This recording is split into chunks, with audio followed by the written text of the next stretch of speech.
toes, where the strap goes, she's blistering. And underneath her feet, the right where the toe connects to your foot is, it looks like somebody took a knife and just slit her feet. And she's walking on her toes half the time, crying because her feet hurt so bad, and she keeps sitting down because her feet hurt so bad. So the assistant manager is videotaping her so she has something to show the bishop and wife how she's not producing. And all she's doing is sitting. And I understand that pain. Like, and she's a size 4. So we get a lot of donations. A lot of Christian houses and churches have clothing, shoes, whatever. She's a size 4 in children. There was not one size 4. So as days go by, the bishop's wife finally says, you know what? Because they're tired. They're yelling at her every night. She's not doing this. She's not doing that. She should be doing this. It's her first time getting clean. She doesn't even know what one day at a time means.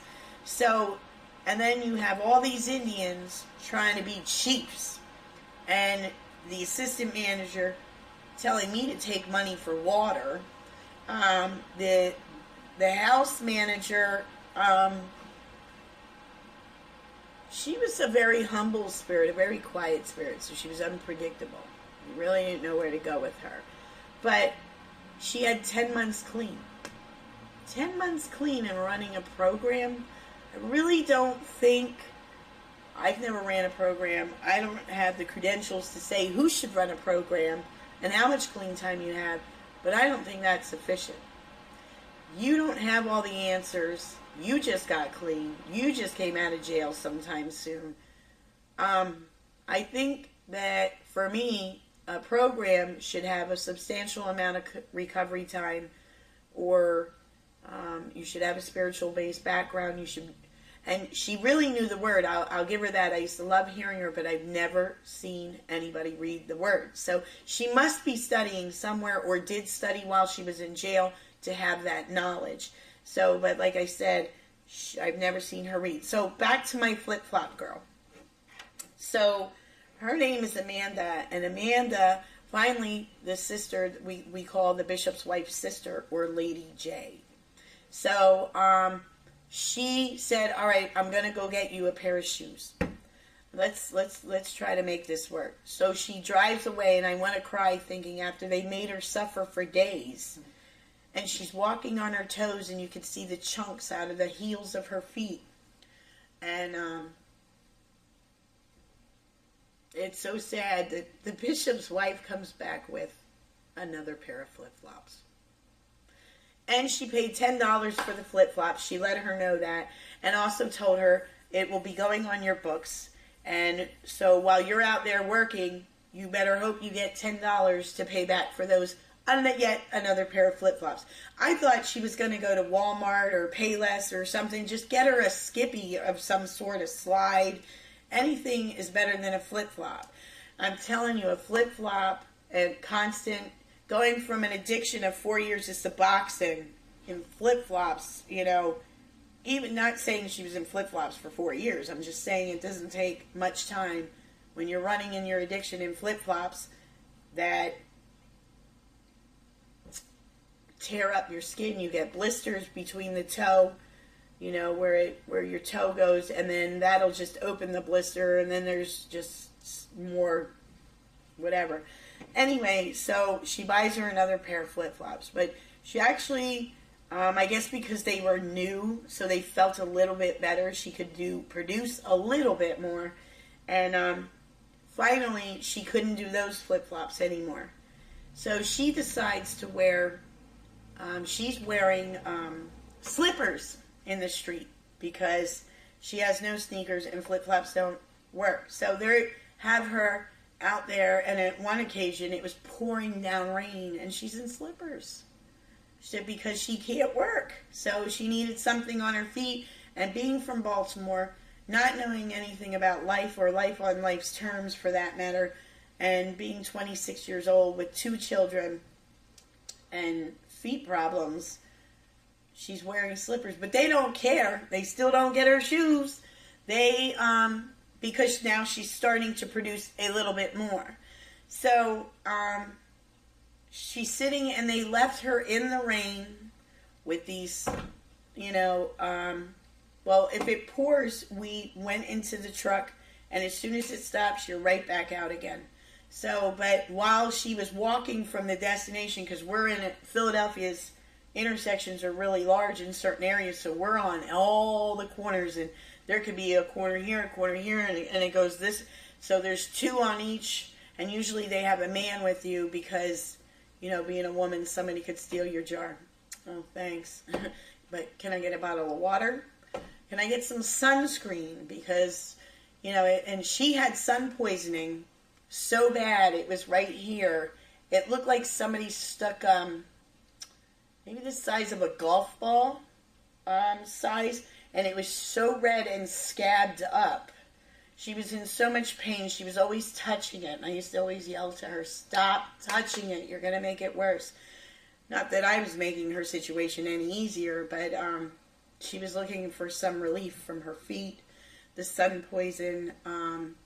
She was a mess. And so that's my flip-flop girl. And also with the flip-flop girl, she has an 8-month-old who's never had shots.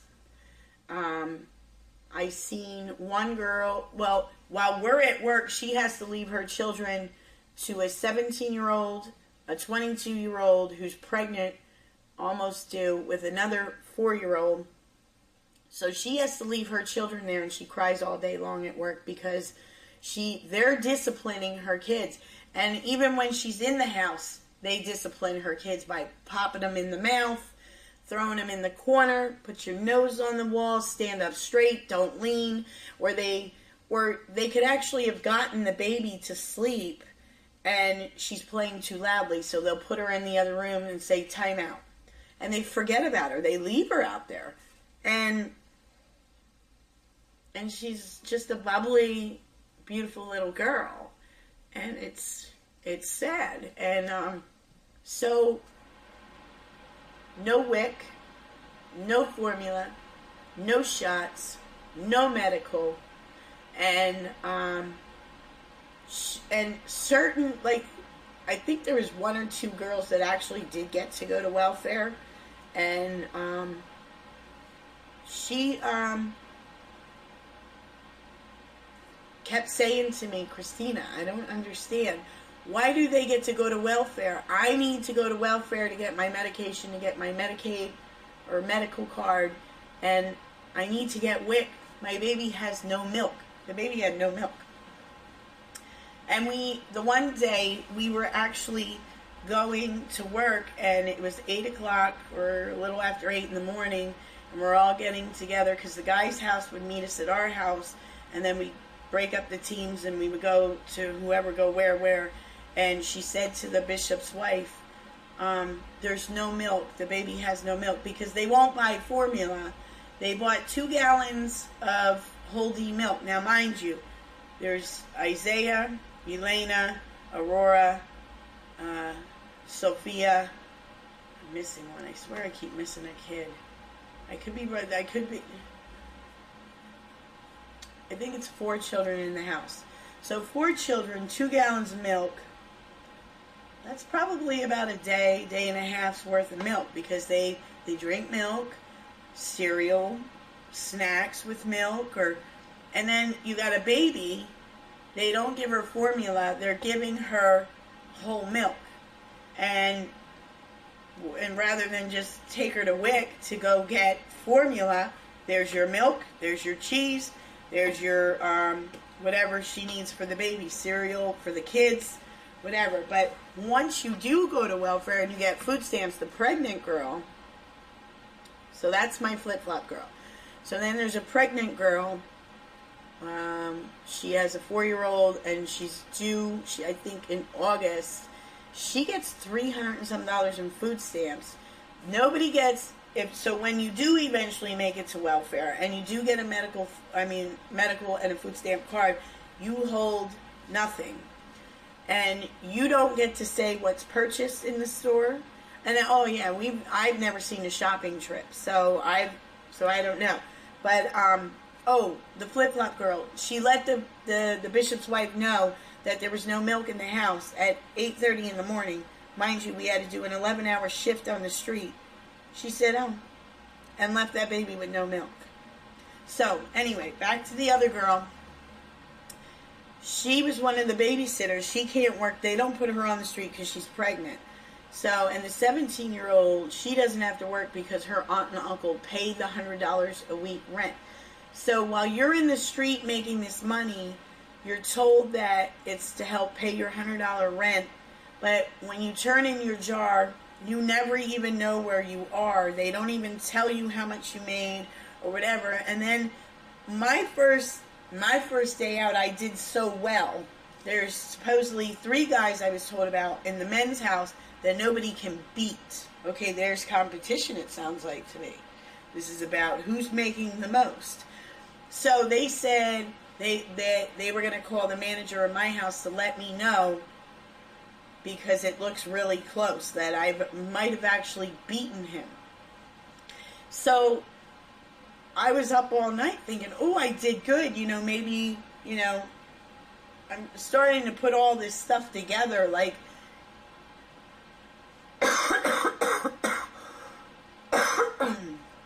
it just didn't, it took me 1 week to learn. That's all it took. But it's a lot of stuff to take in 1 week.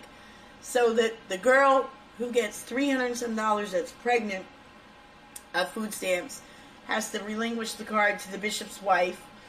So whoever gets food stamps in that house does not own the card at all. So, and I've never seen a shopping trip, and I was told that you don't even really have a say in what's get picked, and if you do pick something, she questions why you're choosing that. There's never any dinner made. Nobody sits down to eat. I ate. Actually, one girl took it upon herself to make a dinner, so when we came home from after 11 hours, there was a beautiful spaghetti dinner, even with garlic bread. That was probably the best day, or hour, or half hour, that I had while I was there. There was food and water. So, no, and so her biggest problem, this girl, all I know is the food thing and being pregnant, not being able to, no juice, no nothing to drink, no. She would always talk about stuff like, there's nothing to drink in this house. There's nothing. Well, if you got 4 kids and then you have 7 adults in a 3-bedroom house, things are a little tight and things don't last. So that 7 adults, is that including the manager and the assistant manager? Yeah. Mm-hmm. Okay. Yeah. So, and the assistant manager, mind you, was just in the hospital for trying to kill herself, and then go from there. So, like I said, the manager is kind of laid back demeanor, kind of unpredictable. I didn't really, but I know that everybody talks about everybody, including the manager, and including the assistant manager. Doesn't matter, a position, whatever. Everybody talked about everybody, and frankly, they weren't afraid to say anything. They told me, they knew me 1 week and said, well, we think you're phony, you're needy, and whatever. To me, like, when I walked in there, this to me I thought was going to be a family, Christ-like family, and we're going to learn, and we're going to grow, we're going to work for the church, like this was going to be a great experience, and who knows, maybe I would get to run a house or something, you know, maybe we could grow it further. So, but that wasn't what my goal, but I'm just saying, like, you know, if it was a good program, let's see what's going on. So, anyway, and then there was Sharon, who was severe mental health with OCD. The OCD was wonderful. And for me, I'm a very friendly person, and I use words of encouragement, and I might say, oh, good morning, beautiful, did you sleep well, or hey, love, or, you know, I just think, like, being Christ-like sisters, to hear praise about something you're grateful for might get somebody through that day.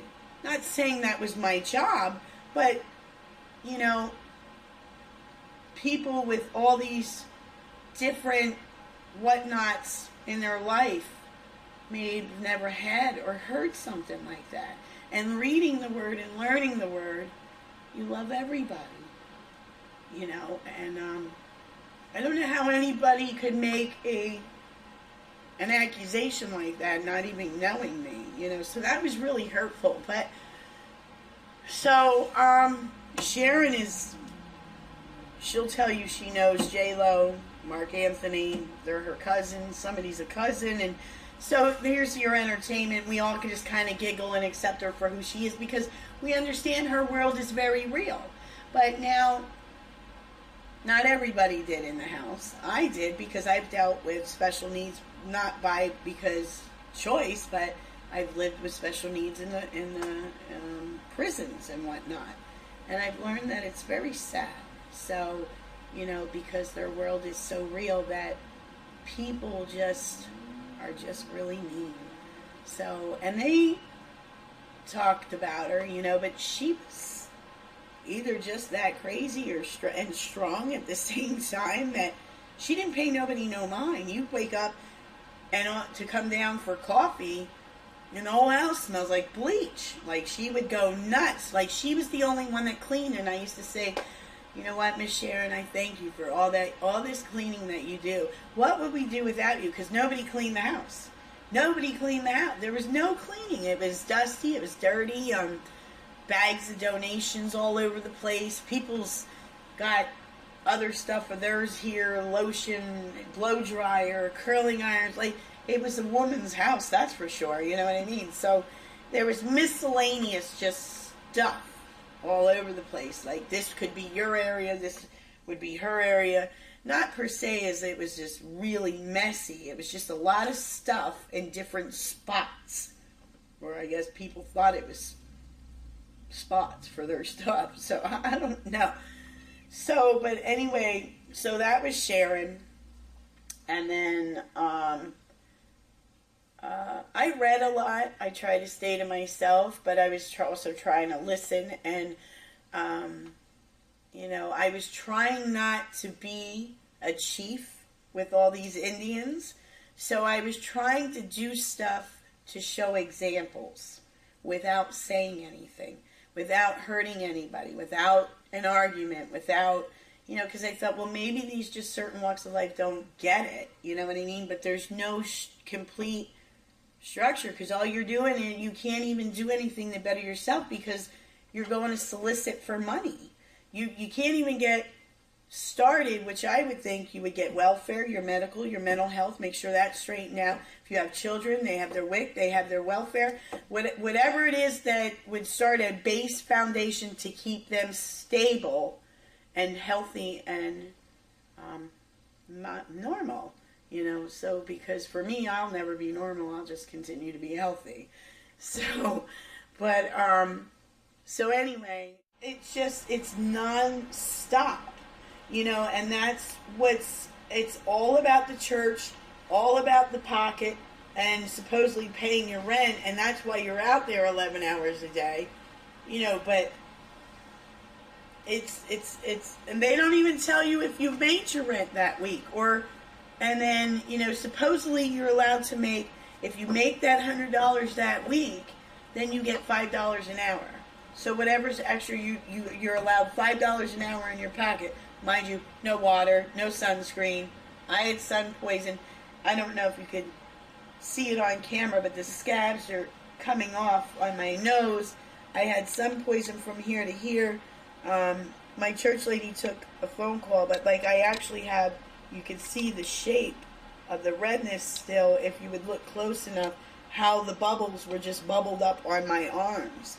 And, you know, this was so scabby. Like, I took off my glasses, and there was a piece of skin, and I thought it would peel. No, it was a chunk, because the bubbles on my nose, the sun poison was so bad. So, like, and then at one point they did say, okay, well, there's a sunscreen on the table. It must have been like a dollar store sunscreen for somebody who's fair screen, you really need to invest in something good. If you're going to have us out there for 11-hour days, for, you know, like, there's nothing. Like, you have nothing. It makes you want to go back on a behavior and actually dip into the jar to make sure you have something to drink. Make sure you have your, whatever your habits are, like that you would need something to eat, or